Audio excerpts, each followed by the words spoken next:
All right, good afternoon, everybody. Thank you so much for coming to today's talk. My name is Colton Ogden. I'm the course instructor for GD50, which is CS50's new Introduction to Game Development course. We started this last spring, and we've been having lectures every week so far for this last semester. Last week, we took a look at Portal, which is a famous game by Valve, whereby you get a gun that can essentially shoot these portals that defy the laws of space onto different surfaces in the game, walk in and out of them, and teleport through them and see through them.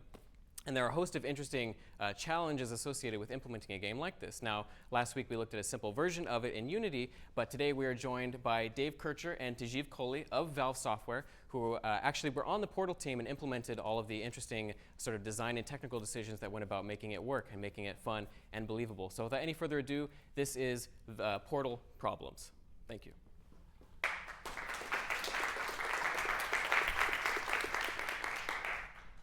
Hi. So we're just going to run through. So both me and Dave were actually students when we were hired by Valve, and we were hired to recreate the work we did as our student projects for Valve, for Portal 1 and for Portal 2. And today we just wanted to talk to you about some of the issues we had trying to create the mechanic for portals, and then also some of the design, both the technical and some of the design issues that we have to tackle and work on to make the mechanic work properly. So Dave's going to start off, and then I'll jump in later. Hey folks, as he mentioned, my name is Dave Kircher. I was hired on specifically to work for Portal. So I'm going to go ahead and preface, we're jumping through a lot of topics today, jumping very quickly, so this is a very video-heavy presentation so that we can jump quickly in and out. And I'm sorry if I go a little too fast. I'm kind of optimizing for the stream. So hopefully if I've gone too quickly over something, you can review the stream and see it the second time. So without further ado, let's start off just quickly. I'm assuming that most of the people here have played Portal, or at least are familiar with it in some sense. That's just an assumption, and that for at least the technical portions, that you are at least somewhat familiarized with 3D rendering. If you're not, you may need to study up a little bit and then come back. But let's start off with just what is a portal. A portal is a discontinuity in 3D space. It's a 2D discontinuity where we basically define a 2D rectangle somewhere in space such that the back face of the 2D rectangle is defined as the front face of another 2D rectangle. So I've got my simple little example here of this blue portal and this orange portal. We're defining them to be back-to-back, which gets us this result over here. So from the perspective of this little portal guy, it should look like there's another room attached with a cube in it. But we're not actually moving 3D space at all, because otherwise, if we're trying to make sure that this perspective is true for both this guy and the cube, then you'd have this weird overlapping space that doesn't make any sense to anybody. So we do a lot of hacks to make it seem like space is folding in these interesting ways without actually moving space. Another way to think of it is that it's a door. If you look closely at this doorway, it's a very standard door. It's door-like. You walk through it, different stuff happens. But what I'm not telling you initially is that this actually isn't a door. For technical reasons, this level required a portal here because we needed this room to move. So even though it looks like a doorway, it's completely fake, and that it's a doorway that actually takes you about a half mile across the level. But it looks like a door, and so my job on the Portal series was to make sure that when we're creating portals, that they feel to the player like a doorway. And if you think of them in terms of a doorway, all the interesting stuff for a portal happens on the inside of the doorway, and nothing interesting happens on the outside. And it's my job to make sure that all the interesting things that are happening outside the door don't happen, because that's all stuff that doesn't make any sense. So as you can see, I just flew across the level, and that's the other side of that door that we just looked at, and I'm walking through it, and it's a doorway. So it's a door that doesn't take you a couple inches, it takes you about a half mile across the level. Now we're into our rendering section, which is basically one of my main expertises in the Portal area. So we're going to be talking about quite a few things, and we're going to jump in quickly, so hopefully I don't spew it out too quickly. That's kind of my problem. So there are primarily two ways to render a portal view. There might be more, but these are the two that I'm primarily familiar with. The preliminary way that we did it with Narbacular Drop, which was the predecessor to Portal, was with a render to texture, and then when we got to working on the Portal franchise, we switched to a method where you draw it all in a single pass using what's known as a stencil buffer, and I'll be talking more about that in a bit. But there are trade-offs to each method. So with a texture, you have to have separate textures per portal view, and if you have support for recursion, you have to have many, many textures pre-allocated to do this, so your memory growth gets big very fast. You have to use the painter's algorithm or something like it to render your portals. You basically have to figure out the deepest portal you can see into and render that one first, and then any outward ones from that, you're going to render them because they're going to contain a view of that first portal. So you have to render it in that order. I don't know if it's true anymore. It definitely was when I originally was working on the first portal that you couldn't effectively use anti-aliasing. So you get small visual artifacts as you get close to a portal because it would be rendered as a texture that doesn't quite render the same way as the rest of the back buffer. But it is the simplest to implement, especially if you don't support recursion at all. It is super simple to do because you can ignore the painter's algorithm and just render all of them before you do your main view. By contrast, when we render with stencils, it renders the entire frame to the back buffer, so you don't have any extra texture memory requirements. You're doing it all in a single pass. You starting from your main view and working your way in, you actually have to nest it a little bit, so it's interesting. You're guaranteed to get homogeneous visual quality because it's a single pass the way you're rendering the rest of your frame. But it has a lot of extra complexity of when you render them and how you render them. This rendering portion is going to require quite a bit of spatial thinking. So I'm going to show you this video. Basically, this is a layout I'm going to use a couple times. Is this playing? Hopefully it's playing. Yes, okay. This is a room layout that I'm going to use a couple times where I've got an orange portal and a blue portal, and behind each one is a thin wall with some stuff behind it. But hopefully to help illustrate what's in front of the blue portal, you can see there's a whole bunch of blue stuff over there. And let's see here. So yes, that is the example layout I want you to just kind of keep in your head because spatial thinking is important to actually have reference. Let this finish one more time. Okay. Now, this is something that pertains to both rendering with textures and stencils, and I'm going to let this play once because I've been advised that if I front load this too much it sounds confusing. So while I'm playing this, I want you to look at the fact that when the orange portal is on screen and when it's not, everything inside where the orange oval is looks exactly the same from when it is and when it is not there. And so what I'm doing here is, as I'm toggling between the views, is I'm teleporting to where the virtual camera is that's rendering out of the orange portal. Whoops, come on, go back. Oh God. Okay, I'm toggling back and forth. I'm looking into the orange portal, but I'm toggling to where the virtual camera is behind the blue portal. So if you remember back to when I said that we're defining the back face of one rectangle to be the front face of another rectangle, that means that they should be coplanar at all times. And so if you think of my, my player model in terms of locking it to the orange portal, when I'm rendering my exit view, I should end up behind the blue portal as I'm rendering out of it. So it's important to remember that all the angles carry over from that, and most importantly, that whether you're rendering to textures or rendering to stencil, that nothing inside ever moves because it should be the exact same view angles, the pixels should be in the exact same place. If they're not in the same place, your math is wrong. And this is especially important when rendering with textures because one of the first mistakes I've seen several people do is that they render the entire screen to a texture and then they map the entire texture to this little quad right here, and it looks all weird depending on how close or far away you are. But as long as you project the, sorry. Trying to work with videos is not the easiest. Okay, so as long as you project where the vertices of your mesh are in screen space, you can reuse those coordinates as your texture coordinates, and then it'll line up perfectly. So that's the point of why it's rendering as one-to-one, is you just want to make sure that you're rendering the same parts to the same part of the screen. Now, I said I'd be using that previous layout a bunch, and I swear I'm going to get back to there. But this is a much better layout for rendering with stencils, and so now you need to learn a new layout just for a minute. It's only used in stencils. But I've got these two portals looking at each other. They're kind of one stacked on top of the other, and they've got these light bridges that are just serving to show you that transparencies are kind of a special case. So I'm going to play it one more time. So you just got two portals facing each other, and even though they're tiny, it does make an infinite recursion down into the portals. Okay, so rendering with stencils. I'm kind of assuming that for this part of the talk that you have some idea what a depth buffer is. You may need to read up on that if you don't. The stencil buffer is very similar to the depth buffer in that it defines rules and operations for when we can wholesale just not draw a pixel or when we do want to draw it. And then also while we are drawing pixels, you can define several operations of how to modify the depth buffer. But for all intents and purposes, it's invisible to the user except for the end result. So stencil buffer, a lot like a depth buffer, but you're controlling the values in code instead of by vertex depth.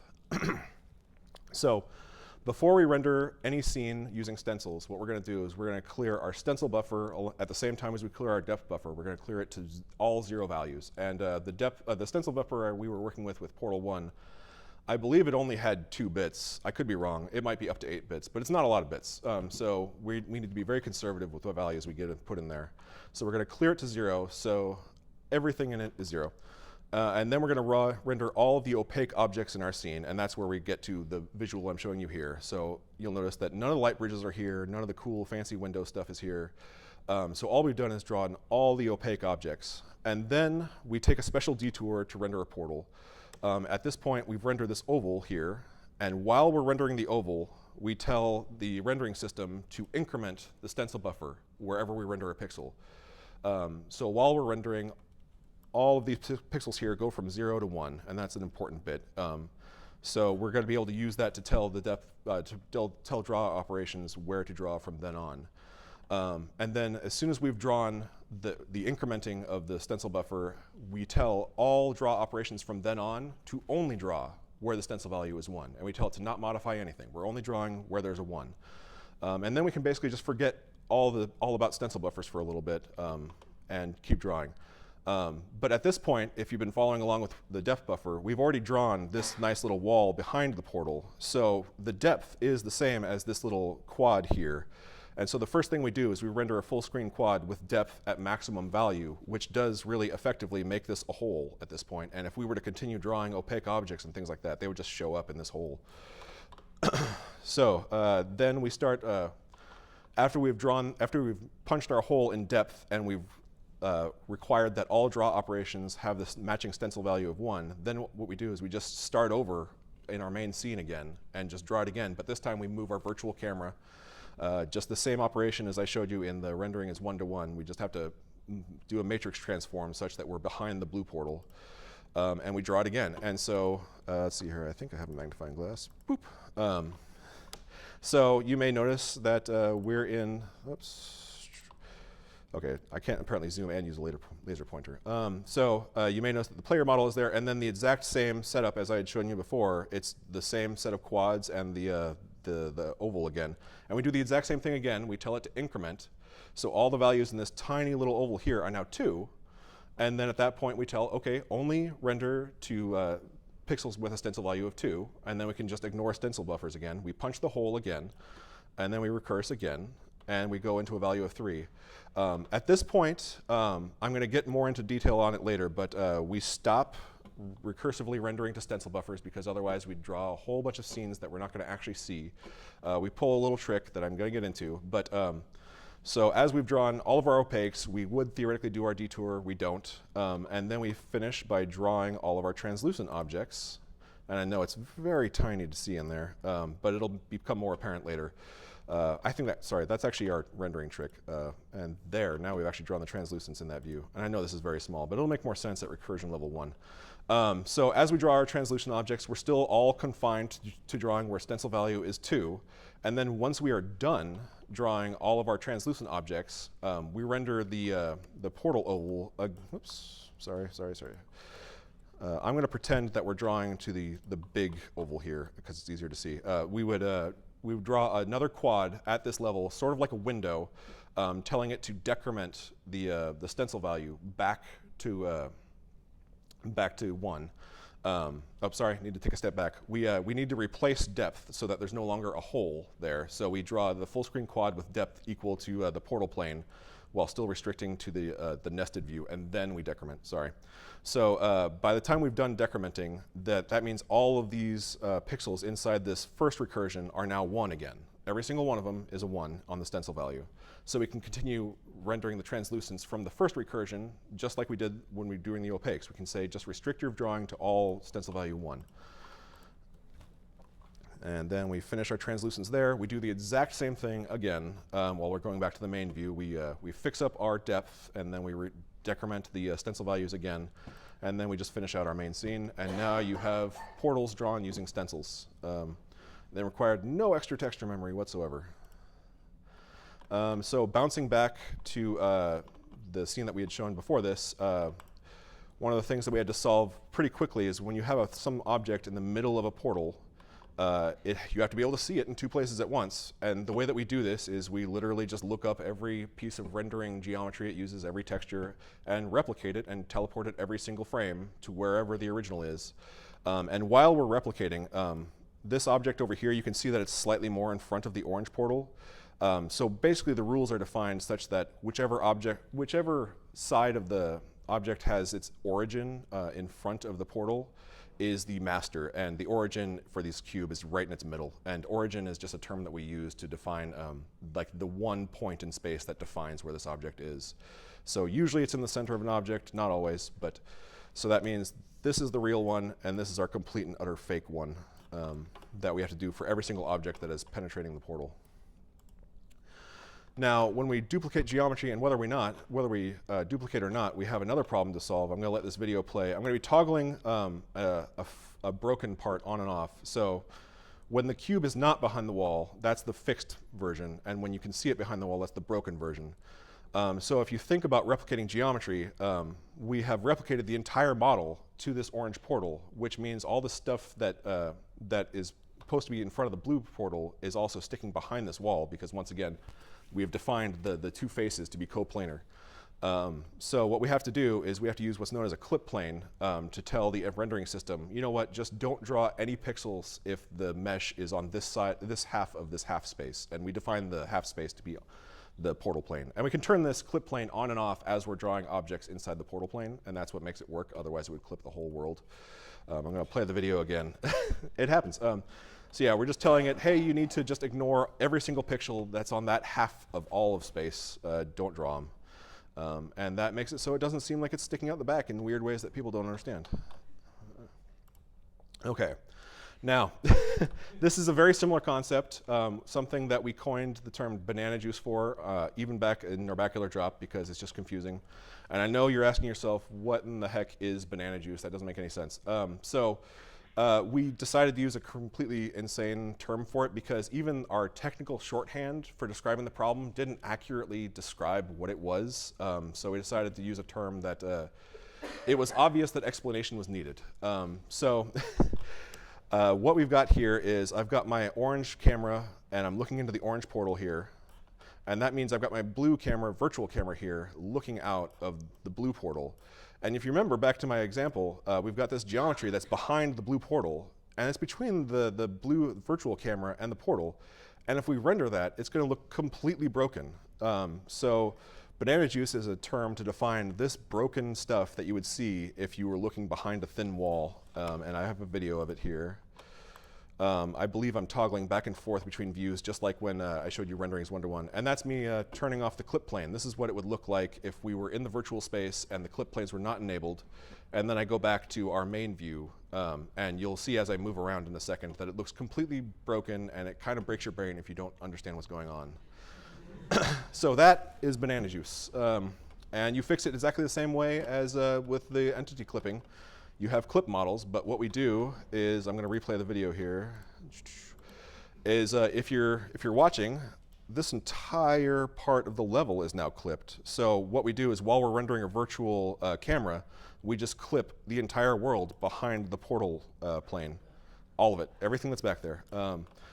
Yeah, so that's how you fix banana juice too. It's not super difficult once you understand it, but I can tell you it took me about 2 days to figure out exactly what was going on when I originally saw it. It just didn't make any sense. So moving on again. I know we're jumping a lot, and I'm sorry, we're just going to keep moving on at a quick pace. So infinite recursion is something that people kind of expected to see when they were playing Portal. If you ever played the original Narbacular Drop, we didn't support any form of recursion, and it was kind of a letdown. So I'm going to go into how this works. So in this view, you can see that we have this blue portal. That's our first recursion right here, and it's taking up most of the screen. And then we've got this blue portal that you can see the entirety of it. That's our second recursion. And this one in here is completely and totally fake.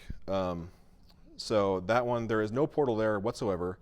What we're doing is we're taking whatever we see of this portal, the second recursion, we're taking that exact view from the previous frame. We're taking those pixels, and then we're basically just doing a fix-up in case you moved your camera around.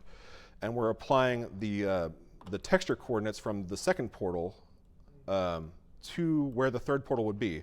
And by completely fake, I mean, we didn't even render this blue oval. That's just a copy of this oval right here. So it's the exact same thing as if you point a video camera at a video monitor that's showing what it's recording. You know, you get that feedback loop. But we have access to a little bit of extra special math. That means that we don't get that weird snaking effect if you move it back and forth. We can fix it up quickly. But this video is actually going to show you about how this quickly breaks down, because if you're thinking ahead, you might be wondering what happens if you can't see all of the second portal. And the answer is that we stretch it. So as you watch the third one, it just kind of stretches off in weird ways, which is a problem that, you know, if we spent a bunch of time, we probably could have fixed. But in game development, sometimes you just call it good enough and move on, because I bet anybody that played the original Portal never noticed this whatsoever. So another breakdown of it, which I find personally annoying and interesting at the same time, I'm just going to show the video of it first, is as I'm walking, you'll notice at the third recursion where it's completely fake, you're going to see a pop. You're going to see every single time I walk through a portal, it pops around. And so this is actually fairly easy to explain once you understand, really understand how the hack works. So if you look at my visualization here, this is what the actual recursion would look like if we actually did it. So we've got a couple of portals here at these blue lines. And so inside our first portal that we're fairly close to, our field of view is really wide. And then as we get to our second portal, it gets really narrow really fast. But then as we get to the third, it narrows even more. And then the fourth, it narrows even more. But since we're cutting and pasting the second recursion, if you look down here on this visualization, this is the hack. So we take this one, the second visualization, and copy and paste it onto the third, and onto the fourth. And you can notice that this doesn't converge at all. It doesn't narrow. So we're seeing the same amount of wall around each of the recursions, no matter how narrow this magenta cone is. So as we walk through a portal, the magenta cone, we're picking a portal that's further off, because now that's the second recursion after we walk through a portal. So it starts off narrow, which is closer to what it should look like at infinity. It should narrow, you know, to basically where you're seeing a blue tube. But then as we walk closer and closer to our main portal, then it's going to widen and widen and widen. And so there's just a pop where it snaps into place. So hopefully that made sense. And once again, completely changing topics because we got so many things to cover. So when we're rendering portals, we have to have a mix of rendering first person and third person. So in this case, you can see I've got my third person model over here through this portal, another third person model over here, and then we don't see it in the main view because I'm about to turn it on. It would look really weird if you saw the third person view in the main view. Yeah. I mean, some games do try to fix this with very special representations. You know, they'll try to draw just the legs or something like that. But yeah, so we have to kind of have a complicated system to figure out when to draw third person and when to draw first person. And if you were to guess, I bet you would say, well, just render third person every time you look through a portal. And it turns out it's slightly more complicated than that. I'm not actually going to get into the complicated version, but I'm going to show you how it's broken if you use that simple rule, because why would life be easy and we would just be able to render just when we're on the other side of a portal? So in this case, let me look up. So you'll notice in this case, I'm on a tilted angle, and this is a case where my feet are on one side of a portal and my eyes are on the other side of a portal. So it kind of breaks the original system that would say, oh, just render if you're on the other side of a portal. And so, yeah, it's a little more complicated. Not terribly. It should actually look way more broken than this, but we actually had the fix in several places, and this is a special build where I had to go back and break things, and I only broke it in one place. Yeah. Okay, and then the last on our rendering portion. So earlier I had talked about how we need to duplicate geometry that is mid portal, but there's also another thing that we need to duplicate, which is there are screen space effects where we can query draw operations and things like that. And so one way that we use these draw operations that are in screen space is to determine how much light glare to use around these lights. And so how these work are we draw a quad while we're drawing the light, and then we say, okay, in a couple frames, I want you to tell me how many pixels actually drew. And we're not allowed to actually query this immediately because of pipeline reasons. We don't have the results for several frames. So we have to cache off that handle that says how many pixels did you draw, and we'll get the result at some point later. Sometimes you're lucky and it's just one frame, but usually 2 or 3 frames. So you have to save it for a while. But you may notice that even though we're not replicating the geometry of the light, we're drawing 2 of them, because they're in screen space. So that means that this query system had to be smart about it. And I'm going to show how we have 2 separate results. Now, if we had used the engine as it was originally written, there would be just 1 query for 1 light. But then that would mean that these lights would dim in unison. So we need to have separate buckets for each view of portals. And every view query any view query that is issued while in that recursion, we have to keep it in a totally separate bucket and then call it back later. And then as we walk through portals, we have to transfer those buckets. So like if I were to walk into the blue portal at this point, all of those handles we have to transfer to the main view, and then all the ones that are from the main view we transfer into what was now orange, because we would be walking out of this orange one if we walked into the blue. So yeah, that is the quick set of rendering things I wanted to cover. So now I'm going to hand it off to my my colleague Tajiv to talk a bit about design, give your spatial thinking a bit of a rest. Yeah. Yeah, so that was a lot of technical stuff about rendering of portals, and you can see it's more complex than it seems at first.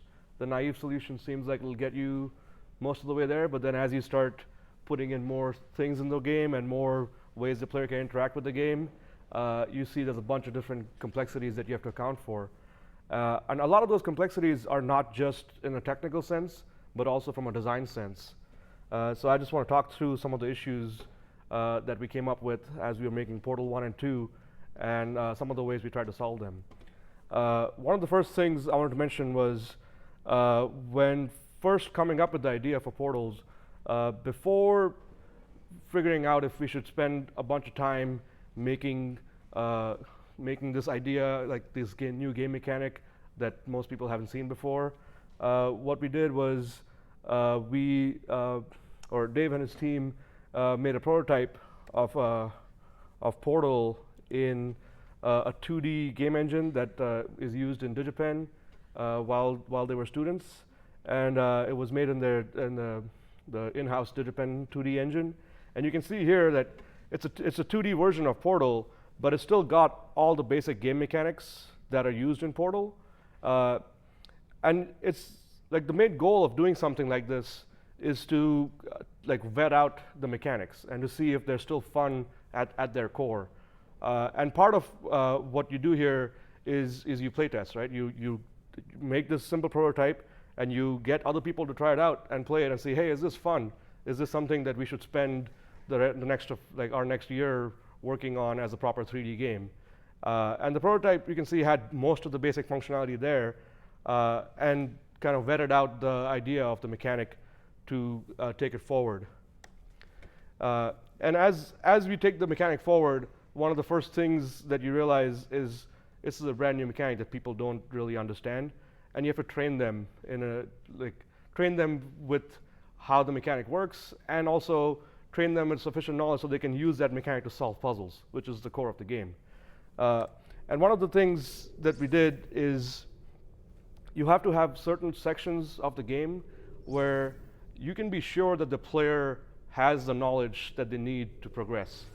So a lot of this is about making sure that the levels you're designing are done in such a way that when the player finishes that level, they have that knowledge that you want them to have.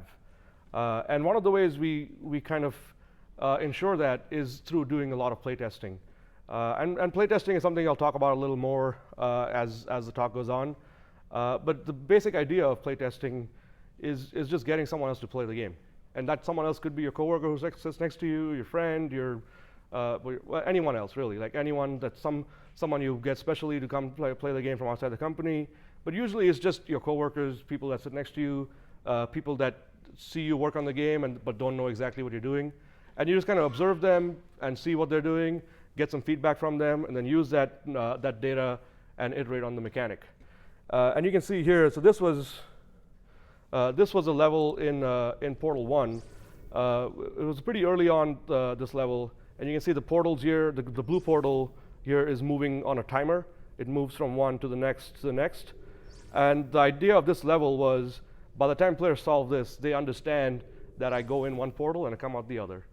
Right? That's the basic idea here. And in Portal 1, this level did a pretty good job of teaching players that. For Portal 2, we have a very similar puzzle. I'm going to just have it play here. It's a pretty similar puzzle, right? The idea is the same thing. You have the 3 sections where the portals can go. The one change we made here was we moved the portal away from a timer and moved it to buttons. So this way the player has more control of where the portals are opening. There's a few reasons for this. The main one here is like the level in Portal 2 has a lot more visual noise. There's a lot more like, it's an old level, a lot of foliage, a lot of destroyed stuff. So it's not as clean as Portal 1. And also, there's a case of, in Portal 2, there's a lot of people that have already played Portal 1 and are probably already familiar with the mechanic. So we don't want them to have to go through the timers and wait for all the things to happen, even though they know how it works. So this way, they can just go in and show us that they know how the portals work without having to wait through all the timers. And the basic goal is the same thing, that by the end of this level, we're confident that the players understand how portals work. One of the other things that you learn through playtesting is you learn what you need to teach the player. There's sometimes when you'll be making the game, and there's certain things that you as a designer or as a creator won't think are challenging concepts or are things that need to be taught to players explicitly. One of those things that we noticed early on is this concept here, where a lot of players kind of thought portals were one way, that you go in one and you come out the other, and that's it. But they had to be taught that you can actually go in both ways. You can go in the blue one and come out the orange, or you can go in the orange one and come out the blue one. And so this puzzle specifically does that, where the blue one is the only one that you're moving. So the orange one stays stationary. First you go in the blue one, you come out the orange one, replace the blue one, and then you go in the orange one and come out the blue one.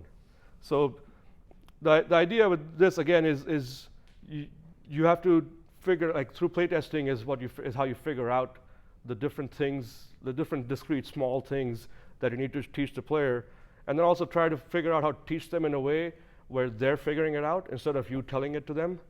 So for the most part, in Portal 1 and 2, there's certain things that we tell the player, but for the most part, we want them to figure it out and have that epiphany themselves, because then they really learn it. If you just tell it to them, they might not take in the exact knowledge. Another thing here is, this was a level in Portal 2, but we noticed through one of our playtests, it was through a few of our playtests, that players were super hesitant to place portals on the floor, even though this level is probably the 5th or 6th one in the game, and you've done that a few times in the game before this, but usually you're doing it way down there and like doing a fling. It's a fling mechanic where you like fly through the portal and come out. So players have placed portals on the floor before, but they haven't done it right at their feet. So we had to design a scenario here where the only way forward, like this, you're trapped in this black room with nothing else, and the only thing you can do is place a portal on the floor there. And that's one of the things that you realize as you keep testing, and is you'll come across players of different skill levels and different knowledge of video games and different knowledge of how controls work. And typically you want to make sure that you're not only catering to the low end or the high end. You want to make sure that both of them can have a good time with your game. So you want to design puzzle gates in a way that aren't super intrusive. If a player that sees this gate here already knows that I can place portals on floor and go by, this doesn't seem like anything that's stopping them. This just seems like part of the level. But to a new player that comes in here and is like, I don't know how to proceed, it takes them a while to figure it out. And then when they have that aha moment, they feel pretty smart about it. So you want to make sure that you're designing stuff in a way that isn't frustrating players that already understand the mechanics, but also isn't making players that don't understand the mechanics have to have to be super frustrated as well. Another thing that we had to do, so Portal 1 and 2 both have this mechanic where you go into a portal on the floor and come out one on the wall, and it like keeps your momentum and your velocity and flings you forward. One of the things we noticed while we were working on this mechanic is that there's a lot of times when players don't exactly quite line up as they're falling through the portal, which means that when they fall in, they're not going to fall out. They're not going to come out the portal on the wall in the correct way. And a lot of times, players won't know that they had the right solution. They just kind of messed up the execution a little bit. And we want to try and help the players in these cases. But again, try to be not intrusive about it. Because you want to make sure that the players, as they're solving puzzles, they're not thinking that they had a right solution, but it didn't work the first time I tried it, so now I have to rethink the whole solution, even though the solution was correct the first time. So one of the things we used a few different things to help the players out in this way. And again, with the idea of them being mostly invisible to the player, they're not always completely invisible, and in some cases we have ways to opt out of them. But this is one of the things that we used. So if you notice here, the player's going to drop through the orange portal, but as you notice, as I walk forward here, I'm purposely not going to fall exactly straight. And one of the mechanics we had in the game was, it was pretty subtle there, but I'm going to do it again. You'll see I'm walking to the side, and the game kind of funnels you into the portal. So we had the special thing we used in portals, for portals that are on the floor, facing mostly up. Imagine there's like a cone coming out of the portal, and if you're falling from some height, and if you're within that cone, and the cone it's not super wide, it's pretty narrow. If you're within that cone, then we kind of funnel you into the center of the portal, so that when you're coming out of it, you're going to be lined up perfectly with it. And as you can see, the third time I did it there, it didn't happen, because the way this works is that it only works if you're looking at the portal. So it works the second time, but the third time I'm going to go mostly in the same direction, and it's not going to work. So that's our way of kind of trying to make these things be non-intrusive, to where if players don't expect to go in that portal, it's not going to work. But if the player's looking at a portal and they expect to go in it, we kind of nudge them along a little bit. And you can see it here and this is a second case of the same thing, where there's a portal on the floor and the ceiling. And you can see as the funnel is working, the player's perfectly in the center of it. But I'm going to look forward a little bit and disable the funnel, and you can see the player's going to go off axis, because the funnel got disabled and the player slowly went out of it. So now the funnel is disabled now. And again, the idea of this is to reduce a bunch of the player frustration and to reduce a bunch of the false negatives that players get. You want to make sure that players that think they got the solution, and if it was the correct solution, you want to kind of help them out a little bit. You don't want to solve the puzzle for them. You don't want to give them, like, here's the answer. But you do want to try and help them out a little bit, and because that helps, that makes the game a little bit more fun and reduces the frustration. So that was a helper we had for when you're entering portals. We also have the opposite, and that was there in Portal 1. And in Portal 2, we introduced something that was the opposite of a helper, which we use when you're coming out of portals. So Portal 2 had this mechanic called aerial fate plates, which is pretty straightforward. You step on this fate plate, and it propels you through the air. And the level designers can place the fate plate on the level and can kind of control the trajectory of the arc of where the player is going to fly. And this arc is not really visible to the player, but it's pretty apparent based on the level design. So you can see in this one, I'm going to play the video as I'm talking and then maybe play it a couple times. So the tech that was developed for these aerial fate plates is something that we reused for like a fling helper. So you can see here, there's all these fate plates. I'm going to turn on some debug draw, and you can see right here. So this green arc here is the arc that's on the fate plates, but you can see there's some stuff coming out of the walls there as well. So this is a part of the level where the player is going to fling out of. He's going to fling a box out of that actually, because we want this to work for objects as well as the player. So you can see as the box goes through here and then here, these are just fate plates. And then when the box comes out of that, we kind of have the box follow the arc that's kind of predetermined. Because that's I think what the player is expecting at that point. They expected to have solved the solution, solved the puzzle.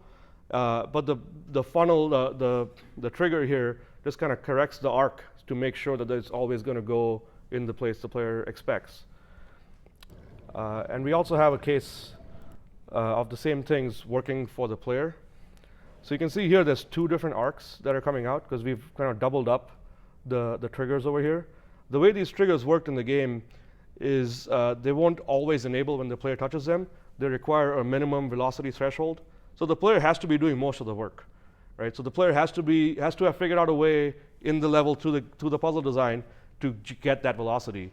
But we know that there's some differences in physics and differences in the exact mechanism you might use. So we're just saying if you got the minimum velocity that we require, we're going to take you all the way there. So in this one, you can see we have the two different cases. So if I just fall out of the portal, it's not going to activate any of them. If I somehow manage to get some velocity, it's going to activate the fail case one and take me there. And the reason we have the fail case one is because we want to make sure that if players somehow get most of the velocity, but like bonk on the wall, they don't keep thinking that that's the correct way to do it. So we want to make it obvious that you failed. So it's again the same way. We have to help. We are like helping the players out, but not by giving them the solution, just by making it obvious that the thing you did was correct or wrong. And then if you do the correct way in this level, which is to get velocity doing that, and then you make a portal there, you're going to do the correct thing and fling out of it. And again, the main idea here is to get rid of those false negatives. Is like, especially here, because there's a few different spots on the wall that you can put the portal. And we don't really want to restrict a lot of that and just put the one square on the wall that is the solution square. Because again, if you put the portal down here or put the portal up here, the arc is going to be slightly different. So this mechanism we had just kind of corrects those arcs and makes sure that it goes in the one or two ways that we want. Another thing we added in, this was added in Portal 2, was a highlight for your portals. So you can see where your portals are placed through walls. And this is something that's super useful in levels where you have to keep track of which portal you placed over there, so you know which one to place over here. Because sometimes it's like, okay, I just got out of the blue one, and the orange one's over there. So if I place the blue one again, oh, I got to do the whole puzzle again now because I placed the wrong one. So this helps a lot in just making sure that you know where your portals are. So you can be like, I want to come out of that one, so I'm going to place the other one. And this is something we added in Portal 2, and it was pretty helpful. And it's also helpful in the co-op version of the game, because in the co-op one, you want to see where both the players' portals are at all times. And this mechanic helps in that. Another thing we added to kind of help the player a little bit is a thing we call the placement helper. And this was not used a whole lot in the game, but there's a few sections in the game where we want to encourage the players to come out of a portal in a particular direction. So we have these things that we placed in the level with a certain radius. And if you place a portal within that radius, we just kind of snap it to the direction to the center of it. But they're on a timer. So if you place one portal and you're like, oh, I actually want to place it over here, you can always opt out of it. And that's, again, what I was talking earlier. You want to add some, excuse me. You want to add these helpers in a way that for players that they're mostly invisible to most of the players, but the players that want to opt out of them have a way of opting out of them. So, excuse me. So you can see the first portal that's placed does get snapped, but the second one that's placed goes exactly what the player wanted. And we use these in a few spots in the game, but they weren't used a whole lot because, for the most part, you want to make sure the player feels like they're in control. And one of the other things that was a lot of fun while making Portal, and Dave will talk a lot about this. Excuse me. We'll talk a lot about this later. Is the physics of portals, or physics of objects interacting with portals. And for the most part, we're trying to be super accurate with it, right? We're trying to make stuff work the way players expect in real life, because that's kind of what we're trying to simulate here. But one of the things that we thought that we added here that we thought was more fun than accurate. So you can see when the sorry, I'm a little bit sick. You can see here that when the box starts off, it's just resting on the floor. So it's got no initial velocity whatsoever. So when you place the blue portal down, the expectation is probably that it keeps resting there, or maybe it goes in the center of the portal and just stays there. But that's not a super fun game mechanic. So here we just have it be so that objects coming out of portals have some minimum velocity. So they always have some minimum velocity. And this works also for other parts of the game, like the paint. And you can see here that there is some air resistance that takes place, and the paint does slowly come down. But once it comes down to its minimum velocity, it just stays there. And this is completely fabricated fiction. There's no real physics for this. It's just kind of this is more fun than trying to simulate real physics. So you can see here, it's air resistance is making it go down. They're slowing down, but once they get to the minimum velocity, they just stay there. Yeah, this is about it. So once it gets here, it's just going to stay here. It's not going to go below that. And speaking of gels, the gels actually were an idea that we had for a student game that we made while we were in DigiPen. It was called Tag: The Power of Paint. And in Tag, you had a paint gun that you used to shoot the different colors. And the Portal 2 mechanic was adapted from this, and it's pretty similar. But one of the things we did get rid of for Portal 2 was the idea of having the paint gun. Because one of the core ideas we had while working on Portal 2 was that any mechanics we add to the game should really work with portals and should really interact really at a core level with portals. So we thought instead of using the gun to move the paint around, it would make much more sense to use the portals to move the paint around. And that was kind of core, not just with the gels, but with any new mechanic we added to the game, was that portals is the core idea of the game. So everything we do should kind of center around how portals work. And this is just showing you the different colors we had in Tag. One of the colors that we added in Portal that wasn't there in Tag was the Portal gel. And this is, again, going with the idea of how do we make the gels and portals interact better. So this one just lets you spread around like white paint, so you can put portals anywhere that the paint can go. And this is a pretty cool mechanic in that it allows for a lot more open-ended level design and a lot more player freedom, because you can place portals essentially anywhere now. Because for a lot of the game, we're restricting where the players can put portals on the black surface or the white surface. And this just allows, you can just put white anywhere and put portals anywhere. We didn't use this a whole lot because it is pretty open-ended and does break a lot of puzzle design. But there are a few cases where we use it and in a pretty open-ended way and have the player just kind of have fun, spend some time painting the whole level and figuring out what to do. And these kind of levels usually have a couple different solutions because we don't know where the player is going to paint, so we just put a bunch of different ways to get to the exit, and players, some players figure all of them out, some players find the first one and just go there, and it helps to break up the pacing a little bit from the conventional puzzle design with the specific spots where here's some white spots, here's some black spots. So it helps break that up a little bit. One of the things that didn't make it through from our student game was the sticky gel that you saw in the student version. So this is going to look a little bit broken because this is from a really old version of Portal 2, because this sticky gel got cut pretty early on.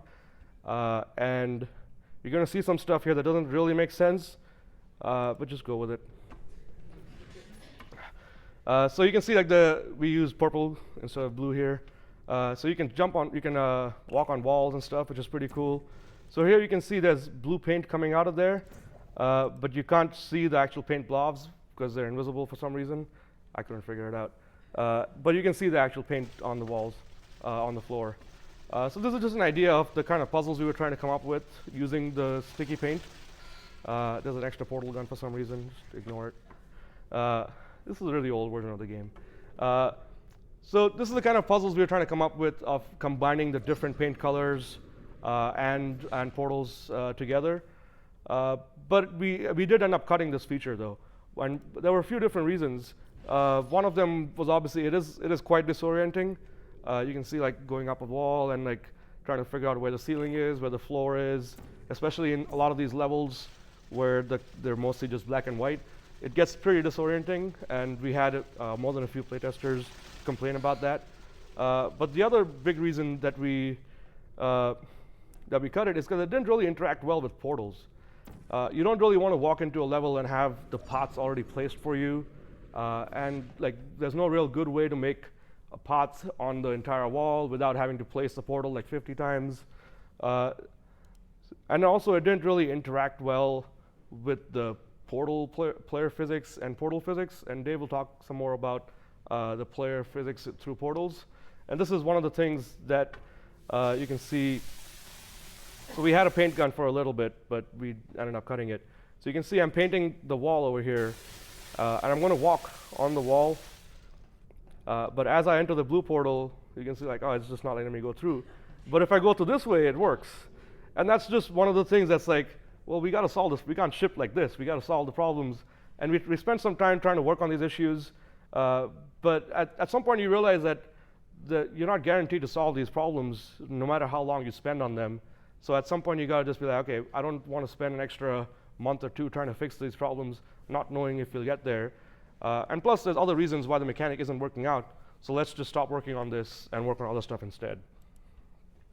Another thing we ended up cutting this was from Portal 1 that was present in the Miraculous Drop, was the ability to place portals through portals.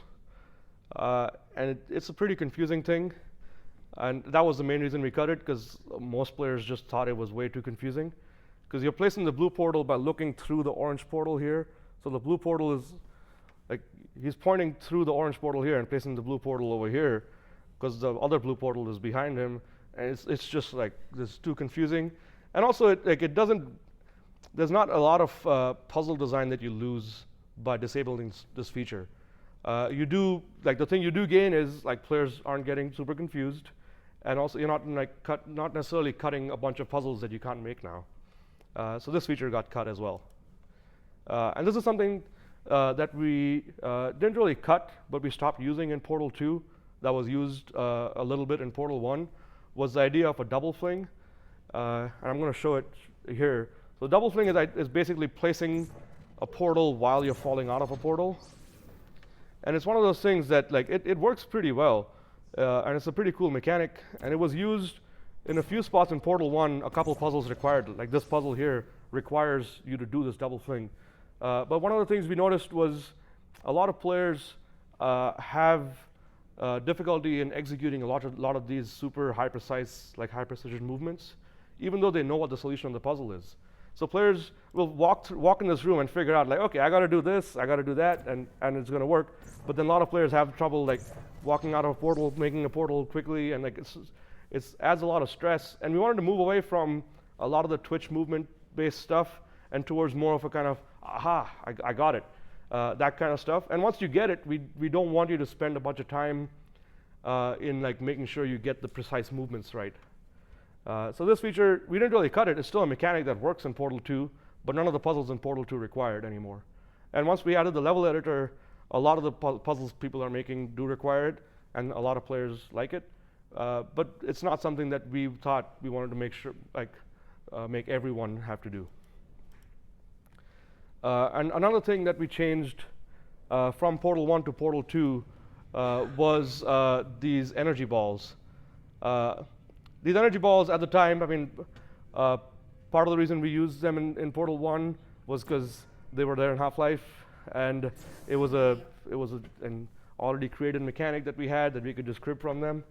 But the basic mechanic is these things fire this ball that bounces around, and it needs to go in this receptacle here.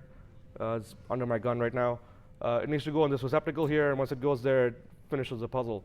There's a few issues with this mechanic, though, in that there's a bunch of timing element involved here, because the ball takes time to travel, and also if you get hit by it, you die. Which, I mean, it's fine. It's a game mechanic. But for Portal 2, we just thought, can we improve on this idea? And the thing we came up with was using lasers instead of the energy ball. Sorry about the mess. I've really let Lower the place volume go a little since bit. you killed me. By the way, thanks for that. So here you can see it's the same level from Portal 1, and you can even see the energy ball dispenser going away and being replaced by a laser, because we wanted to make sure players no, GLaDOS is improving these mechanics now, and got better versions of it. So the laser effectively is very similar to the energy ball, right? Like it goes in one, and you want it, it goes in over here, and you want it to go to the receptacle over there. The big advantage here is that the reaction is instant. So if the player got the solution or not, it's instantaneous. You don't have to have situations where you place the exit portal, and now you have to wait for the ball to go all the way across the level and see if it lines up or not. This way, it just instantly does it. Plus, it also opens up a bunch of different gameplay opportunities, because now you can use multiple relays on the same level. You can have the cube that redirects the laser. So overall, it felt like an improvement over the energy ball. And talking about lasers, so far we've been talking about a bunch of these smaller decisions we made to solve these smaller problems as they kept coming up, like entering, exiting portals, making sure things are lined up or not, improving on the specific game mechanics. But one of the things that you need to do when you're trying to make a whole game is to see how these mechanics come together, and how you can combine them together to make a whole game, to make a few puzzles that increase in difficulty, complexity, and go towards some crescendo. And one of the ways we did that is by kind of using this kind of process that I'm going to go through. And we used it a couple times, both in Portal 1 and in Portal 2. And there's a few different mechanics that we use this cycle over and over for. And that's kind of how the entire game track is designed. So it starts off with an introduction. And the introduction is the puzzle we just showed you. That's the intro puzzle for lasers. And it's really straightforward. It just shows you the mechanic. It goes in one portal, comes out the other, goes in the receptacle. It's really straightforward, introduces a mechanic. Most people won't get tripped up on this. From there, we then try to saturate the player with that same mechanic. We introduce different twists on that same, without introducing a whole new mechanics, we just introduce different kind of versions, different tweaks on that same idea. So this room still only has lasers, but now we've introduced relays and cubes. And you can experiment, figure out how to connect the three relays together, figure out how to move the cube, figure out how to move the laser through the portals. But still, it's only lasers, nothing super complex yet. Then we give you more of that. We give you more of just the same mechanic. Here, there's two things firing lasers and two things you've got to connect. And so it's the same idea. It's like just using lasers, but not super complex, just like building on the complexity by little, followed by a puzzle that's like, okay, this is the puzzle that's going to teach you all about lasers. By now, you've seen lasers in a few different ways. This one, once you get this, you understand how lasers work. You know everything there is to know about how lasers work.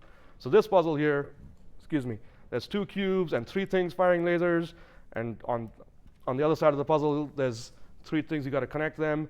And this puzzle is fairly difficult, but by this point, you've been slowly introduced to the different ideas of how lasers work, and this one kind of taking them all together. And then once we've done that, then we start combining them. Then we start taking, okay, now you've got a laser and a different cube and a bridge. And by this point, you've seen like a whole separate, we've done the whole introduction, saturation, graduation track with bridges as well. So by this point, you go in there And okay, I know how bridges work, I know how lasers work, how do they work together? Like, how do I combine them together? And then we just start escalating from there. And then you go into this puzzle that has a bridge, has a laser, has a turret, has some cubes coming out, has a catapult, has a bunch of this stuff. But by the time the player gets here, they're not really overwhelmed by it, because they've been introduced to all these mechanics separately, and also smaller combinations of them, so that when they get to this point where there's a bunch of different mechanics, they know how they all work individually. And that's kind of the process that we use of like slowly ramping up the difficulty, first with a single mechanic, then by combining them. And then that's kind of how we take the individual smaller design elements and combine them together and turn them into the whole game. And now I think Dave's going to come back and talk some more about physics. Okay. And after I cover these last 4 bits of physics, we're going to open up for questions. I know we have a whole miscellaneous section that we've outlined here, but that's more just buffer material. So hoping you're going to put your spatial thinking caps back on. How we handle portal transitions is there's 2 distinct methods. One is that we've got volumes here, which we call touch volumes or trigger volumes, and those are centered around the portal. So I've got my blue portal here, I've got this green volume here, and you'll notice it's entirely in front of the portal. That's important. And then I've got this yellow volume here. So the yellow volume is just, its whole job is to tell us which objects in the world are just kind of close to a portal. And I'll come back to why that's important in a minute. But it separates us from having to think about objects that are way out in the world, you know, all over in the white space around here. Just, we don't have to think about them. And we also know they're not objects behind the portal, because we're only interested in stuff that happens in front of the portal. And this green volume here is where most of the magic happens. This volume says the objects in it are so close to a portal, we need to think very hard about what they can do, what they can't do. We're going to let those objects start passing through the portal. And so we keep these objects in 2 separate lists. Objects that are in this green volume no longer intersect with any objects out in the white space out here. They don't have to think about them. They're kept in a completely separate list, and they don't collide with them at all. They also don't collide with world geometry. I'll get to that in a bit. And then objects in this yellow volume are the only ones that the objects in the green volume have to worry about. So these are objects that are just kind of close to a portal. And so another important interaction with portals is ray casting. So we're only interested in rays that pass through the portal quad. So if a ray happens to just pass the portal plane but not intersect the quad, we don't do anything with it. It's not special. We just treat it like any other ray in the world and let it do its merry thing. But we got this magenta guy. It intersects with the portal. So now we have to recast a new ray out the other orange portal, which essentially gives us 2 ray segments. And if you think about that, if you were to write any piece of code that just did the ray casting and hand back 2 ray segments where somebody was expecting 1, you're probably going to get weird results. So this means, the fact that this is happening means that we have to go through every single system in the game that possibly casts a ray through a portal and fix every single one to understand that if we give you back multiple segments, different things happen. Instead of, you know, assuming that like this starting point goes directly to this end point, and which doesn't even go in the direction it wanted to in the first place. And so at its core, remember how I told you how every object had a origin, a single point that defines where it is in space. We use the ray casting to determine if an object that's in this green volume and just kind of moving around, we use a ray cast from one point where it was one frame to one point where it was another frame to see if it either passed through the portal or outside the portal, because if it went over this way, we do nothing at all. If it went this way, we need to teleport it. So that's the basics of our handling. Now, so how do we let objects pass through walls? This is one of the things I spent a whole lot of time on, because we wanted our portal transitions to be very seamless. Remember one of my first slides I showed you, it should be like a door. People expect to walk halfway through a door and just stand there. And how we do this is, I'm going to talk about it a bit first, is we take, whenever you place a portal, we take a snapshot of all the world geometry around you and create a very small representation of that and carve a hole in it. And we don't do this for the entire world because that takes way too long. And by way too long, I mean a quarter of a second. And in game terms, that's just way too long. Well, I don't know if it was a quarter of a second. I remember originally that we had a problem where I think carving the mini version took a quarter of a second, so it'd probably take several seconds. So I'm going to show you a scenario here where I've got a portal and it's going along this this corridor gateway gangplank thing, and it's going to go into this little classroom area. And as I go back around the wall, I'm going to show you a debug mesh of our collision representation. Now, so in this debug representation, we've got these green lines, and then also these cyan lines, or I'm probably mispronouncing that. I called them bluish, but my colleague has told me I need to call them cyan. So I'm going to call them bluish now. These green lines and the blue lines are in local space, so they're with the blue portal that we placed locally. And I know it's super hard to see, but there are a bunch of red lines over here and some magenta ones. Those are from the other portal that's in the classroom that are flipped and glued to the back of our local portal. So it's all in this local space around this blue portal. We put some new stuff behind it and some new stuff in front of it. And so you may be asking yourself what the colors actually mean. Green here is representing brush geometry, which most level editors, you can create walls and various shapes directly in the level editor. And at least in our terminology, we refer to these as brushes. So they're usually very simple convex shapes and super easy to deal with. And this bluish geometry is from what's known as a static prop, which is a model that somebody modeled in a model editor, so it can be arbitrarily complex, but it has to be made up of convex shapes. But we take a small snapshot of that and then carve it. Oh, sorry, I forgot to mention. We call it a static prop because we are guaranteed it does not move. And that's very important because it's really easy to simulate things that don't move. And the same is true of the red and magenta here. The red is the brush geometry on the paired portal side, and the magenta is static props on the other side, which is namely the desks. And as I'm looking through here, you can see just a small snapshot, and then also you can see this magenta outline here of the desk mesh on the other side. It's important to know that that's not me looking at the mesh through the portal. That's the local space version, and it just happens to line up the desk because we have to make sure everything lines up. Otherwise, your physical interactions will seem weird if something is halfway in a portal and it's kind of not colliding with something or it's colliding with it wrong. And as I walk through, you'll notice all the colors change because we switch spaces when I walk through in just a second. So now all the colors are local space for this side. So yeah, that is how we carve a hole. It's a very, very small area of the level that we carve a hole in. And so we're getting back to the volumes I showed you 2 slides ago. If we carve a small representation of the world, we have to know when the player is colliding with that versus the regular world, because if they're colliding with the regular world, they're going to collide with the wall that's behind the portal, and they're not going to go through it. So we have to use exclusively that carved version when they're close to a portal. And we do that using the same volumes I was talking about earlier. This is the 3D representation of them. And you'll notice that they have a large amount of space above and below the portal. That's important because it's 3D space instead of a 2D space. So as I enter the yellow space, I still collide with the world. I still collide with all the desks and things. Because I'm still, while I'm exclusively in the yellow volume, I'm still colliding with the world. I'm going to show you. It's a bad example, but it's the video I've got. I'm going to hit this chair behind this desk because it's still in the real world.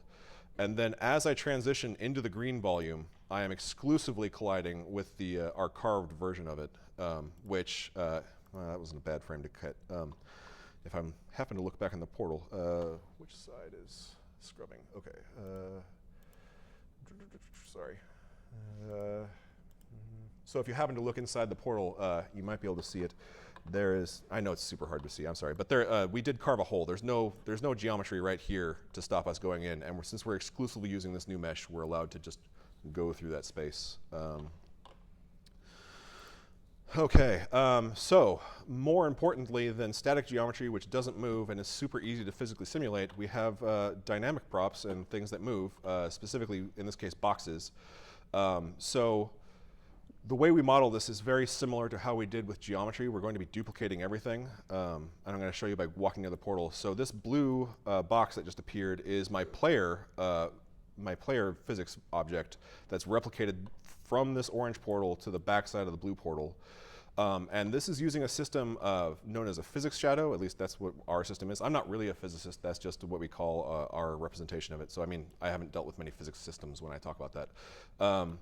So what a physics shadow does that's different than our rendering geometry is we're not allowed to actually teleport it from one frame to the next, because if you teleport a physics object, then all sorts of interactions that intersect, they have no previous basis to go from of like how to solve that. They can't like rewind time because they've suddenly teleported into an interpenetrating space. So all of our physics objects, we give them a target of where they need to go. Sorry, not all of our physics objects, our physics shadows. So just like the player volume and just the examples I'm about to give you, we tell them where we want them to go, and they try their best to apply forces and rotations to go there. But if it doesn't work, we're kind of SOL, and they do their best.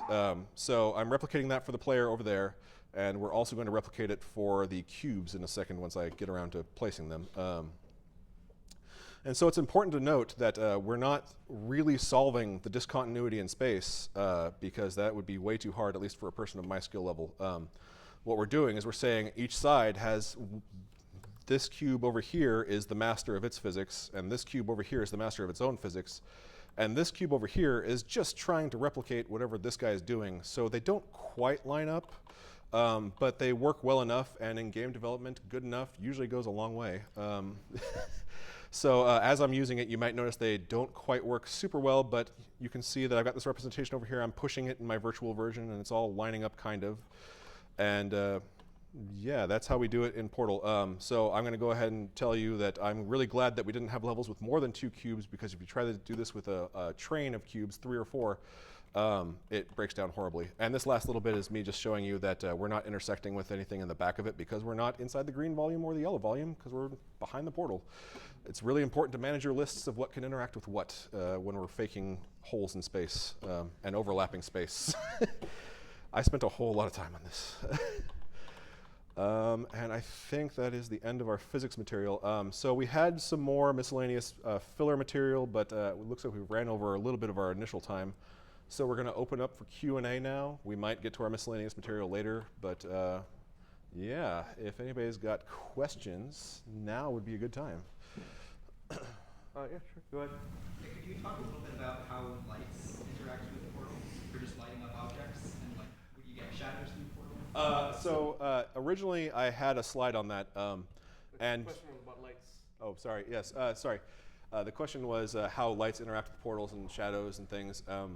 So I'm going to preface with saying that most of this stuff I did a decade ago. So if I say something that's not true, I'm not trying to lie. I just don't remember it. So basically, there was a time during Portal 1 where we tried very hard to make lights work through portals, and we kind of settled on a cheap solution where we would define a point barely in front of one portal, see what lights were projecting what amount of color on that, and just kind of make an emissive sphere on the other side that would kind of do that. So the downside is that you only noticed it in cases that were very high contrast, which was also the cases where it was the most broken. So we just don't do it. On Portal 2, we tried for a while to have the portals themselves project light on things, and that was also kind of broken for a while, and then we just took it out. Yeah, so we just punted on that one too hard. Any other questions? Yeah, sure. What were the performance implications of having to draw on that stencil buffer multiple times? So the question was, what were the performance implications of having to draw multiple scenes with the stencil buffer? So it's very analogous to having to just draw a more complex scene. You know, you're just drawing more quads and things. One of the slides in our miscellaneous section, you know what, why don't I just go ahead and jump to it. So it's very important. When we're rendering things in a 3D space, we have what's known as a frustum. It's kind of a pyramid which comes out from your camera, and you can use it as a very quick test to see if you should even bother rendering something at all. So I've got the, I'm just going to use my sides. The sides are defined by the screen itself. So the screen that you're drawing has a top, it has a bottom, so those project into space. So we take our one side and we can say, okay, if an object is completely on the other side of this plane, we don't even need to bother trying to draw it. We can just skip it. And so one of the optimizations we have in Portal is that every time you look through a portal, we confined the Frustum to a smaller space. I took the easy route in that I kept it as an object that still had 4 distinct sides. So sometimes it's a little bit broken, but in this case you can see I'm looking through the blue portal at this little button here, and I've got this. It's probably impossible to see, but I've got this this mesh coming out. This is the updated Frustum of everything we should try to draw. So you can see it mostly just encapsulates a little bit of level and the button itself, and that helps us not even attempt to draw the complete scene over and over again. But I don't think I ever did a performance analysis, so I couldn't give you concrete numbers, but it was better than trying to draw the entire scene over and over again, because since we still had the depth buffer on our side, we had already drawn most of the screen, and then we also had the stencil buffer telling us not to even attempt to draw most of the pixels. It was not nearly as bad as trying to render the entire scene. But we did find that for the graphics cards of the day, which not even all of them supported stencil buffers, some people that played Portal 1, they got textures. We found it was best to just limit to 2 recursions, because we could do our depth, or we could do our recursion fake, and it worked pretty well, and I don't think it was terribly expensive even for the cards of the day. Yeah. I know there were cases during Portal 2 when we were trying to make it work on consoles. There was a lot of perf tests that were for cases, especially in co-op, when you're playing in split screen with 4 portals on screen at the same time, all looking at each other. There's like 16 views being rendered of the entire world at the same time. And there was these like weird edge cases where like, if you do that, you get like 2 frames a second. Just don't do that. So there was a few things in levels we had to change where like the corner case was the worst, where if you have a wall like that and you can put a portal right next to each other on both sides of the corner. So we had a couple cases where we had to actually change the levels to not have those cases. So you can't play, so like we just moved the corners apart like 16 units or whatever. So you can't always see both portals through both the views. So there was stuff like that we had to work through, especially for consoles. Back in the day, like we were working on PS3 and 360s. I'm sure now it's better, but it's been a long time since we've done that. But, if I remember correctly, using stenciling was strictly less expensive than using textures, because you're still going to draw the same amount of geometry, but you have no texture cost whatsoever. Yeah. Hopefully that answers most of that. Yeah, go ahead. How did you cover all of your bases for each level so that a player could never get stuck? So in the sense that if you fell off a cliff, or maybe you accidentally erased a portal, you could always find a way to go back or to keep progressing forward. Yeah, so the question was about how we covered our bases to make sure the players can't get stuck in levels if they do something bad. Mostly through playtesting, and then later on through bug testing. It's a lot of just trying to make sure that you can see parts of the level from different parts. Towards the later process of when we're getting closer to shipping, we do something called like the greasy pig pass for the levels, where we make sure the players can't literally get stuck on walls and stuff as they're walking through them. So we'll have a bunch of invisible geometry there that like smooth the collisions along stairs and along, because especially in Portal 2, there's a bunch of these broken pieces and a bunch of this like foliage and broken parts of the levels that are tilted at weird angles and stuff.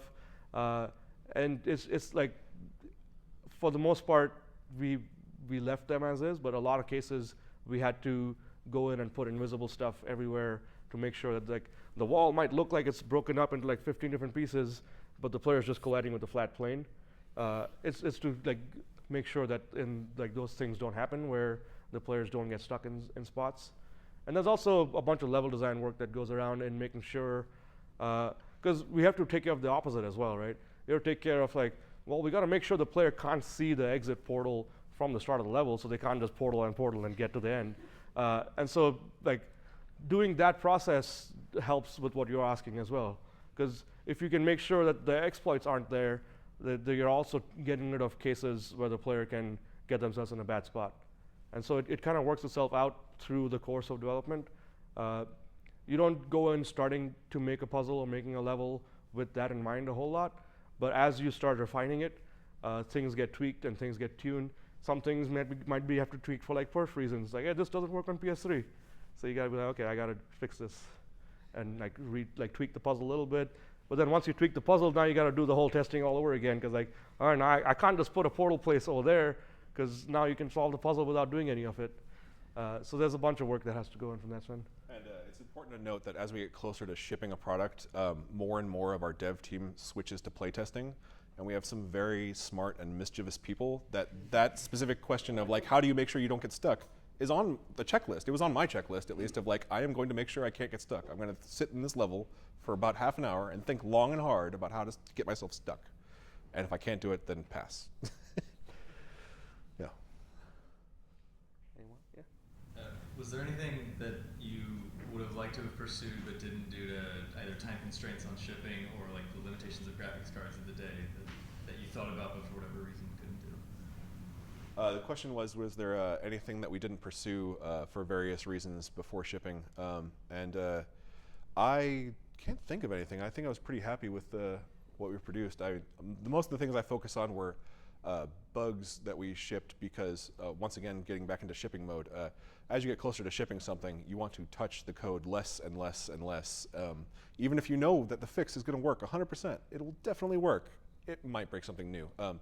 So I certainly have a small list of things that I wished I had fixed, but nothing that I wish I'd. I couldn't think of any features that I'm. There's stuff that we worked on that obviously didn't have shipping. Some of them we touched on over here. I don't know if sticky paint was something that we should have worked more on though, because I feel like we spent a lot of time trying to get it to work. And the reasons for cutting it then are still valid now. So like I'm saying, like if we were to go back, I don't think we would try to solve that problem. We would probably come up with new problems to try to solve.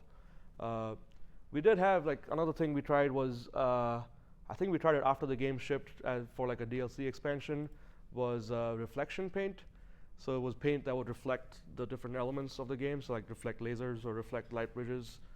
And we didn't get too far with it. Again, like it leads to a bunch of like weird levels because you have to have all levels have angles. Because if you think about Portal, most of the levels are like 90-degree walls and stuff, and 90-degree reflections don't go anywhere. So like we had to have like make these super contrived looking levels with these weird 45-degree angles everywhere, and they can reflect things. And then there's other problems like, well, how often, like how many bounces do we allow on things? Like, and like also like stuff just looked weird, like tractor beams reflecting off of walls just looked weird. There's probably other ideas that I can't remember right now, but there's a lot of them get cut short pretty quick because the flaws are really apparent pretty quickly. Like you might sit down and think, oh, this is a great idea, I'm going to go and work on it. And then as you start working through it and testing it out with others, you start seeing all the problems. And those problems get apparent pretty quickly. And at that point, you make the call of just being like, this is not worth pursuing anymore. We had some more game modes we were trying to work on. I think we had like a competitive mode for a little bit we worked on. Yeah, we actually had a slide about that for a little bit. It didn't get fleshed out, but after Portal shipped, we immediately said to ourselves, what does multiplayer look like? And so the first thing we tried was deathmatch. Turns out that's a horrible idea. Everybody wants to just put portals under other people's feet. So you spend most of your time just completely disoriented and confused. And then I think we made a collect the coins kind of like, oh, do flings and things. But once again, everybody wanted to put their portals under other people's feet. So now we have co-op. Yeah, and the co-op was very successful, I think. And there's a bunch of other challenges that come with co-op that we had to work through. I think we tried some more different competitive modes. We tried like a time trial kind of mode, but they're doing it together. But that's effectively just playing 2 single-player games at the same time. So there's not much interact. Because anytime you let players interact in a competitive way in Portal, they just want to put portals on their feet. Like that's really all they want to do. And it's fun for a bit, but like not as the receiving end, right? Like it's not fun. Or they just want to keep bumping each other's portals. Like when they want to put their portal exactly where the other guy's portal is. So like they walk in and they go in there instead of where they were supposed to go. It's fun for a bit. I'm not saying there's no merit there. By a bit, I think he means about 5 minutes. Yeah, like by a bit, isn't that like that's the thing you look at it, you're like, oh, that's funny. But then like you realize like there's no real, at least in the mechanics we tried, there wasn't much depth to it. It's not something you could flesh out for a game mode. It's more of something you could do as like a level, as a gimmick once. But then there's not much reason to do that. Like, and the cost to doing that is really high. So you have to figure out like, do you want to spend a bunch of dev effort in making this gimmick that's going to get really old and half the people are going to get annoyed and frustrated. So you just don't do that. In the back there. You mentioned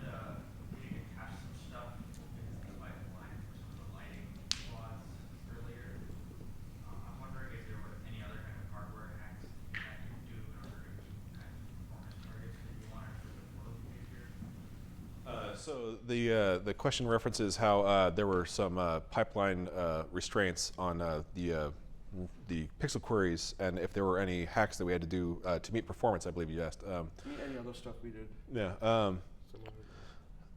Once again, I'm going to have to say that I did most of this about 10 years ago. I can't think of anything off the top of my head. There wasn't a whole lot. We did stuff for the paint. I don't know if we did a bunch of hacks, but I mean, one of the big hacks on the paint that we did was the paint that you're seeing is not the paint that's doing the painting. So I mean, that's like nobody can tell. It's pretty good. But especially on multiplayer, the paint that the client is seeing is not the paint that the server is seeing. Oh, yeah. Because we couldn't transmit all that data, so they're both generating their own paint data, but then the server is the only one doing the actual painting. So all the blobs that the client is hitting in the world do nothing, and the server blobs do the painting and then tell the client, paint over there, paint over there. So that's the kind of thing, because the network bandwidth is pretty limited, and there's a lot of paint flying through the world. So we couldn't just transmit all the paint all the time. So they all generate their own paint blobs that are through the world, and then the painting itself happens on the server, and then that gets transmitted. But the paint flying through the air is different on everyone. But it's random enough that you can't really tell. Is Half-Life 3 gonna have portals? No comment. Probably not. In all seriousness, so after the initial Portal came out, one of the other experiments was not only what does multiplayer look like, but well, how fun is this in a Half-Life environment? And it turns out that the way that Half-Life is made, there are a whole lot of slightly scripted sequences to make things work. And so the way those levels are designed are fundamentally different than Portal levels, and they basically just break down. So if there were portals in Half-Life, Half-Life would seem a lot more like Portal. Yeah. Well, if you think about a Portal level, it's pretty constrained. The sightlines are pretty constrained. The level takes place in a box. You can't see really far, and there's a lot of kinks in the wall, so you can't like see all the way to the end. Half-Life levels aren't designed like that at all. So you would just go on a level and like portal all the way to the exit, and then skip all the gameplay. Which, I mean, there's probably mods that allow you to do that, but like I think the games themselves and the mechanics are fundamentally different enough that I don't think they interact really well, unless both of them change or one of them changes a lot, so it's no longer what the game you want is. Yeah, I think you were up first. Yeah. You mentioned that you had done like a student game project before you got hired by Valve. What was the story there? How did that work out? Yeah, so the question was asking about our student game projects. So Dave worked, we both went to a school in Redmond called Digipen. Dave went there before I did. I graduated in 2005, so I worked on a game called Narbacular Drop, which if you Google it for it, it will be the only result because the name was chosen, so that would be the only result on Google. If you can spell it, good luck. And so that was our senior project at Digipen, my team at the time. And so we ended up, through a very convoluted long story, showing that at Valve, and they hired us on the spot to basically recreate those mechanics for them. And that was actually, there wasn't a whole lot of confidence at the time that would actually ship, but it became Portal, so it seems like a good thing. Yeah, and I was part of a team that made Tag, The Power of Paint, the video I showed with the paint gun. And that was our team's junior project at Digipen. And yeah, same thing, I think Valve saw it a couple times and hired the entire team to come work on that mechanic at Valve. And then once we got there, it became obvious to try to integrate it into Portal 2. And that's how we started working on Portal 2, and that's how the Portal 2 gels came about. Yeah. So the paints and gels, which were introduced as a mechanic in Portal 2, ended up being part of the story as well. Can you talk about how some mechanics ended up affecting the story, how story elements ended up affecting the mechanics? So the question was about how the story and the game mechanics interact and how one affects the other. So the way, at least in Portal 2, and I think Portal 1 was very similar, the way it kind of works at Valve is we don't really have an overarching design for like a design doc for the game before we start. It's a lot of smaller things that we try to then combine using similar techniques like what we discussed today. And the story kind of builds out of that using the same techniques. Because the way we kind of vet out most of our design decisions is by playtesting. And the story follows a very similar path.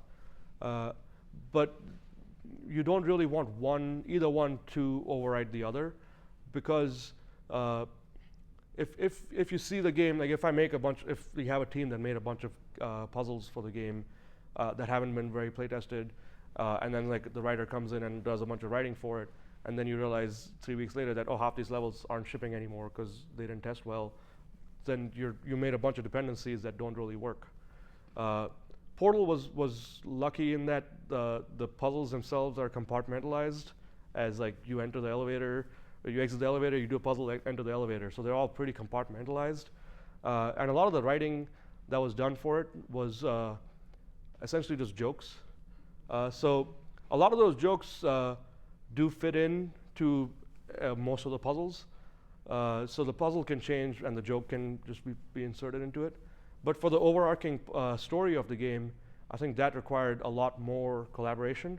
So the writers were on site, like they were Valve employees, and they were sitting in the same room as us, watching the playtests, bouncing back and forth ideas. And we had GLaDOS for most of the game, and the voice artist was local, so we had her come in many times and record a bunch of lines. We also used some like fake online robot voice for a while, but those are hard to judge because the playtesters almost never laugh at those jokes because the robot voice doesn't really know how to speak them. But it sounds like a robot, so it's better than nothing. It's better than just putting text on the screen, which we also did for a while. So like with the writing, there's two things you're trying to test, right? You're trying to test out the individual jokes, and a lot of them can be transponded to any level, so they're not super dependent on the levels. But then once the story starts coming together and starts taking shape, at that point you're making changes to the levels to accommodate the story. And from that point on, you have to have a pretty good amount of confidence that these particular levels are going to ship in the game. And so that starts happening, I think, fairly late into our dev cycle at least. There's always an overarching goal. There's always a goal of like you're trying to capture Wheatley or you're trying to go kill GLaDOS. But the exact mechanics of how that happens doesn't come together until fairly late. Because you don't want to spend a bunch of time integrating your story and your levels without having a bunch of confidence that these levels are actually good enough to ship. Which we do have for a bunch of the game, but as new levels and new mechanics are being introduced, it all kind of goes haywire. So it's just mostly just a pretty strong collaborative process between the writers and the designers, and it all goes back to the playtesting. Yeah, sure. Graphics, but could you talk a little bit about how sound interacted with portals, like in 3D positioning of audio sources? So the question was how sound interacts with Portal, and my memory is a little fuzzy. I'm pretty sure we tried to replicate a little bit using just basically the exact same solution as with our lighting, where it's like we have a sample point in front of a portal and we have an emitter on the other side. I can't remember if we shipped that way. I think we did. Yeah. I think there's a microphone or in-game microphone and an in-game speaker on the portals. So on both sides. So if you're on this side of the portal, you'll hear what's happening on the other side. I'm pretty sure that's how we shipped. Yeah, but I don't think we made any special concessions to make it seem like it was going through a tunnel or anything like that. We just wanted to make sure you could hear what was going on. No, not through the portal specifically. I know there's a bunch of stuff we did for like the tractor beam. Like when you enter the tractor beam, it kind of fuzzles like everything else around you and like muddles the sound a little bit. But going through the portals themselves, I don't think there's anything specific we did there. Or at least not that it's been a long time. It's been a long time. Sure. What were examples of puzzle games that inspired you when you were making your prototype games? Portal. The question was what puzzle games inspired us when we were making our game.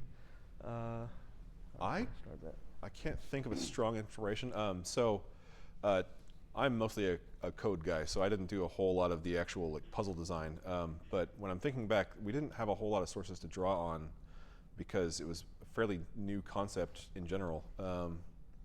yeah, I can't think of any sources I drew on. I mean, yeah, nothing. Yeah, I wasn't kidding when I said Portal.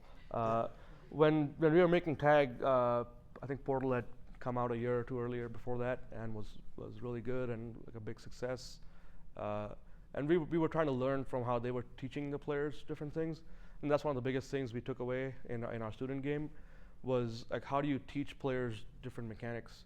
And I think Portal did a really good job of that by like teaching by doing instead of by showing. So you like the players doing all the stuff and then figuring it out instead of someone showing a video or just telling the player, hey, here's what you do next, and then going doing that. So we tried to like take that at heart, and as we were doing in our game, introducing new paints and new mechanics, doing it the same way where we introduce them in a way that the usage is obvious enough that the player will try it out, and when they try it out and it works, they feel really good about it because they feel like they figured it out instead of us doing all the work and showing them what to do. So it's like a lot of that that was the specific thing that we took from Portal in trying to do it in our game. Yeah.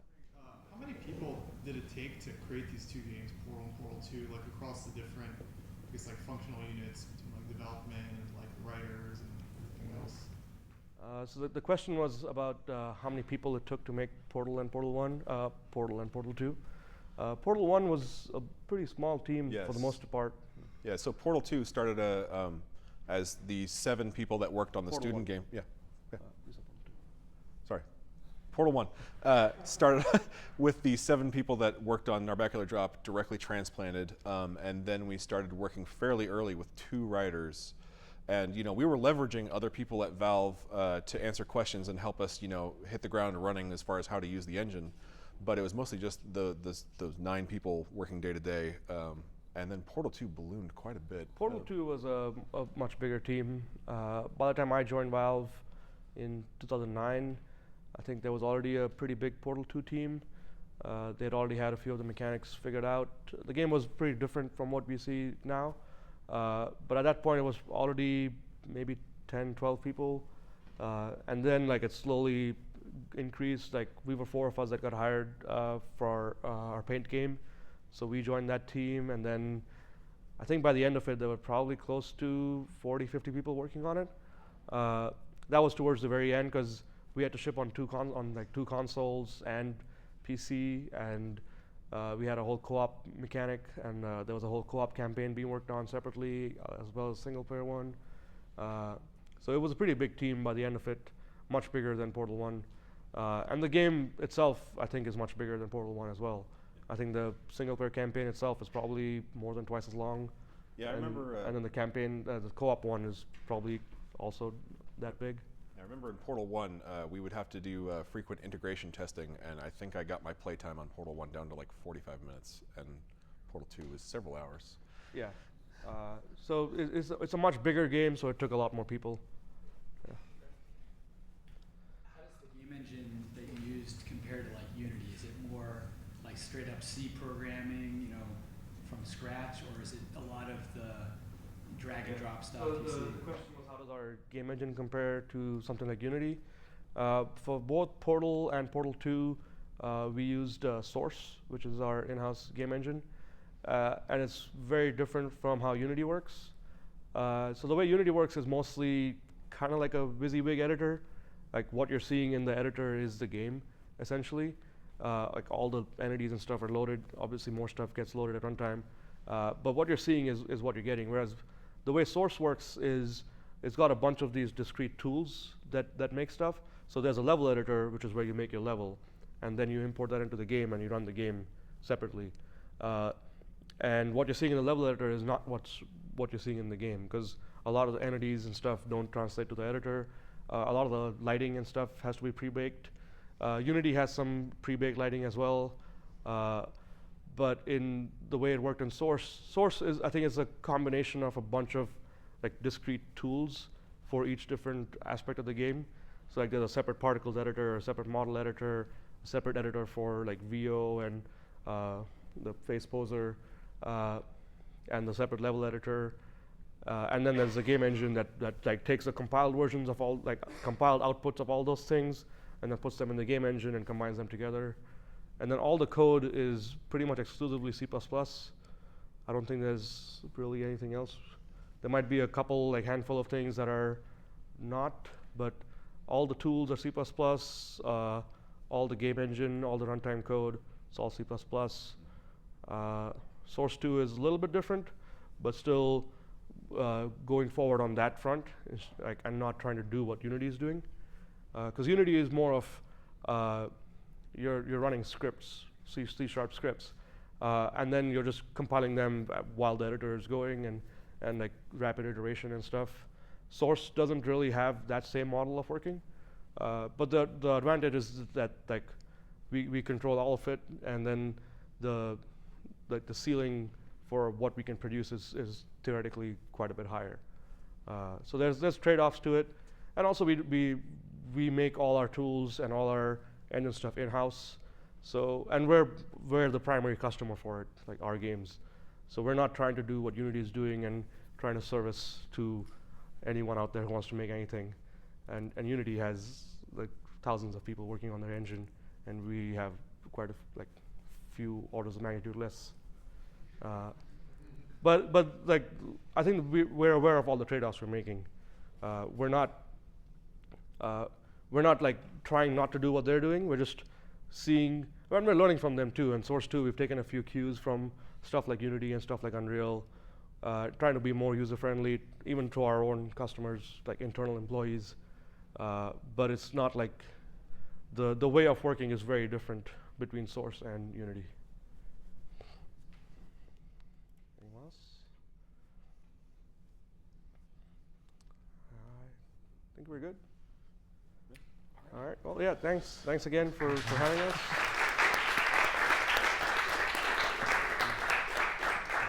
Thank you all so much for coming. So there's some extra pizza outside, but that was Portal Problems. So thank you very much.